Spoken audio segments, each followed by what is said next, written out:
year 2018, 2019, and 2020, 2021. These counties that have already been listed by the mover of this motion, I will restrict myself to the observations that we made during the inquiry into this, the way this county manage their water resources. Mr. Speaker, one of the biggest problems is that a lot of these counties, the water companies were being run by the board without the input of the county governors. In fact, in most cases, the county governors appeared before a committee and they raised concern as to why they were taking oath and responding to issues which they really did not understand. These water companies were being run autonomously by the board, and it brought in a lot of conflict on how they can be able to manage the resources. Yes, the CCM in charge of water and sanitation for each of the counties were represented in those boards, and they worked tirelessly to be able to set up budgets that can be able to allow them run these water companies. But the problem has already been explained by my colleague, had to do with an issue where you find in Bungoma and Trans Nzoia counties, there's one water company. You go to Kisii and Nyamira, there's one water company. So it brings in the issues of autonomy on which county can be able to generate more resources. So when we looked at that, our committee highly recommended that each of the 47 county governments have their own water companies. We also had a big issue looking at the issues of regional water bodies. The Constitution is quite clear in terms of water and sanitation. Water and sanitation are devolved to the county governments. However, if you look at the third schedule of the Constitution, the national government also has a role to play when it comes to the issue of protecting water sources, securing sufficient residual water, hydraulic engineering, and safety of dams. When we sit in this House, Mr. Speaker, we also confuse the whole process, because I remember there was, during the time when we were interrogating these counties on how they're managing their water resources, there was a Water Act which was being amended. And if you notice, the proponent of that Water Act were moving away all the functions of managing even local companies to the national government. So that brought in a huge conflict. And I think it's about time that all of us now look at how we can be able to really fight for devolution. One of the key recommendations of our committee was that each of the 47 counties have got to look at their resources so that we can avoid this non-revenue water. They look at what they need from these regional bodies, but ultimately work towards managing their own resources. My colleague has already elaborated clearly on the losses that each of these companies were getting. There was a lot of unaccounted for water, and this unaccounted for water came in as a result of dilapidated infrastructure, because there's so many leakages, so many leakages. So when you come to a situation where two counties share one company, and then water is bought from another company or from another county, by the time the water gets there, if you calculate how much was sold to those companies versus how much they generate after they sell the water, you'll realize that there are so much losses, which also led to a lot of financial mismanagement. When we are looking at the case of Nairobi, Mr. Speaker, it was very difficult to be able to tell how much was that company earning. In fact, some of these companies ended up just being, sort of like corruption's dens, where people who work in these companies end up just starting their side water companies, buying water bowsers, so that they can be able to sell, because the mismanagement in the companies that were running water services was so high such that it was impossible to be able to ensure sufficient water supply. And this is a function of the national government. The national government has got to ensure that there is a sufficient sustainability of water supply to all the counties. So, Mr. Speaker, This was the first time that this Senate was looking at these water bodies. There's still a lot of work that ought to be done, quite a lot of work. And one of our recommendations was that, and I don't know whether that recommendation found itself in the report, is that each of the 47 county senators must now be able to interact on a very close watch with the water companies to ensure that these water companies, first of all, understand their budgets. Secondly, that the county governments allocate budgets to them.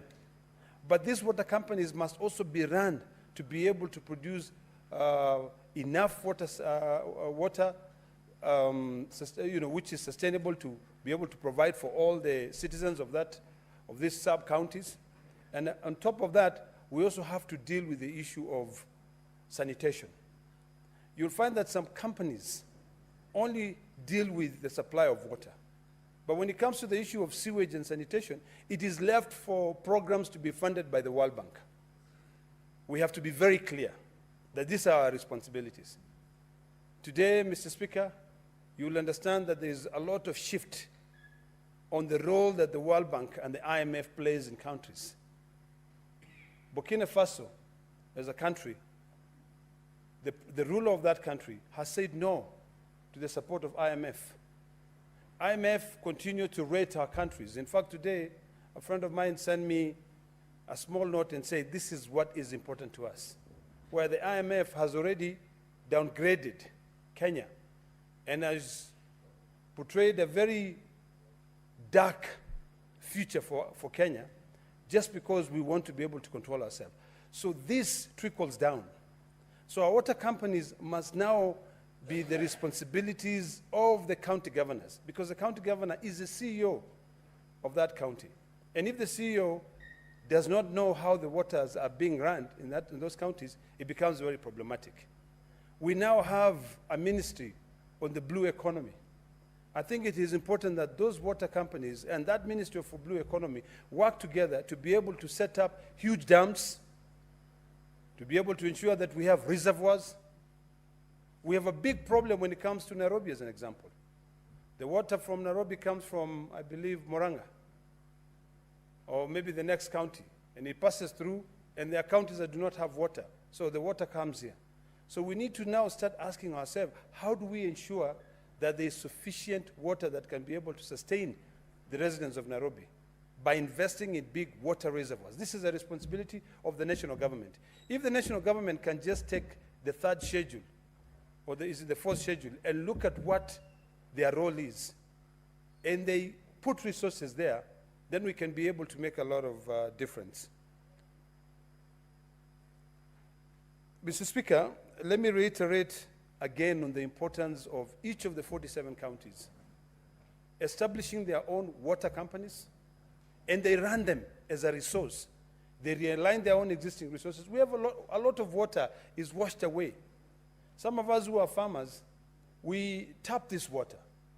If you go along most of the riverbanks, you will see people using the water which eventually will drain into the lake and using it for irrigation. We can as well encourage county governments to be able to establish water reservoirs where they can be able to tap into this water. So this is a resource that we can be able to, once we realign just our small existing resources, we can be able to ensure that it supports our population. Mr. Speaker, let me reiterate again on the importance of legislations. When we draft legislations or legislations are proposed in this House, we have to be cognizant of the fact that our Constitution have devolved certain functions. Water and sanitation, fully devolved. These water bodies, or regional water bodies, should actually be working with the national government to be able to develop policies, but not to now start running the distribution of water in the county governments. During the time when we were interrogating these water companies, we also spent a lot of our time talking to the regional bodies. There was a huge conflict between Kajiado County, Makwiny County, coming all the way to at the river when it comes to the issue of Lolturesh, which is a water source. That water, historically, was piped from Nolduresh, which is down Kajiado South, to come and water flower farms in Kitengela. So the residents of that area, Makueni County, were not getting any water.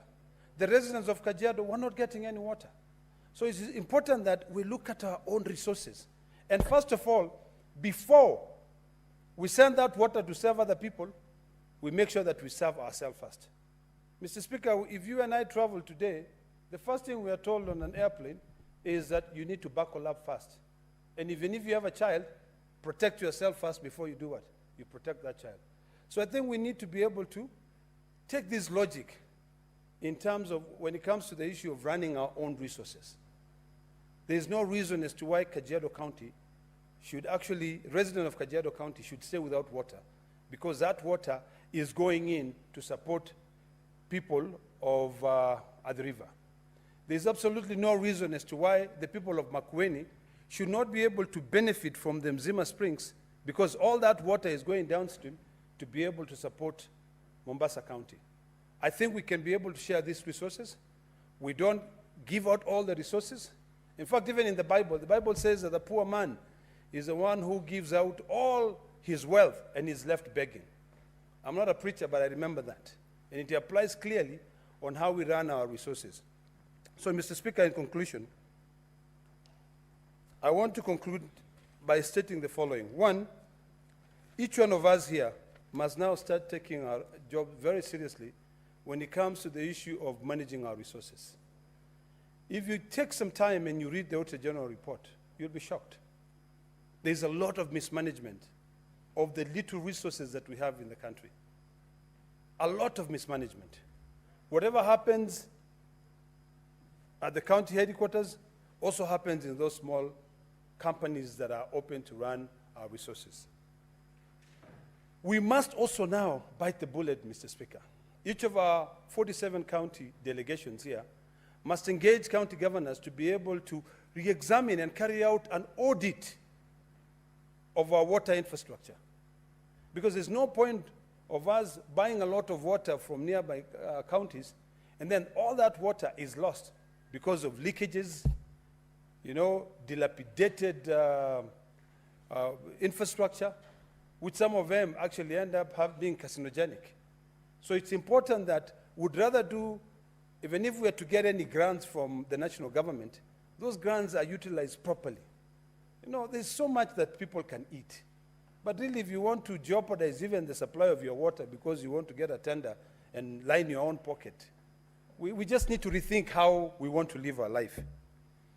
These boards, Mr. Speaker, must now also, we must change the law to ensure that the people who serve on these boards have got experience on managing water companies. There's no point of rewarding our friends.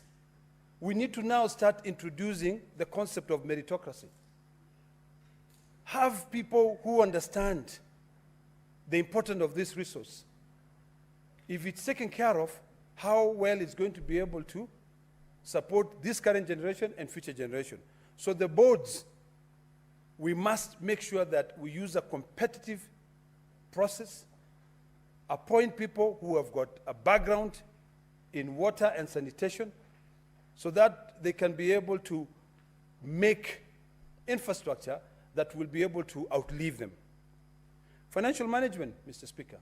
It is imperative that the CCM in charge of finance of each of the 47 counties, CCM in charge of water, who is now, and the CEOs in charge of water, who is the accounting officer, their role must be very clear when it comes to managing these semi-autonomous companies.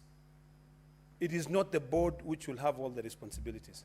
I think the CEO of finance should be tasked with the responsibility of ensuring that they go through the accounts of each of these counties, water bodies, so that when those counties appear before an oversight body, even the governors will be able to be in the know. Most governors have got no clue on what is happening. In conclusion, I hope that when it comes to passing this legislation, we can all be very selfish and protect devolution. Let the national government handle policy work, but when it comes to the issue of implementation of the legislation, that should be the role of county government. Mr. Speaker, with those few remarks, I beg to second.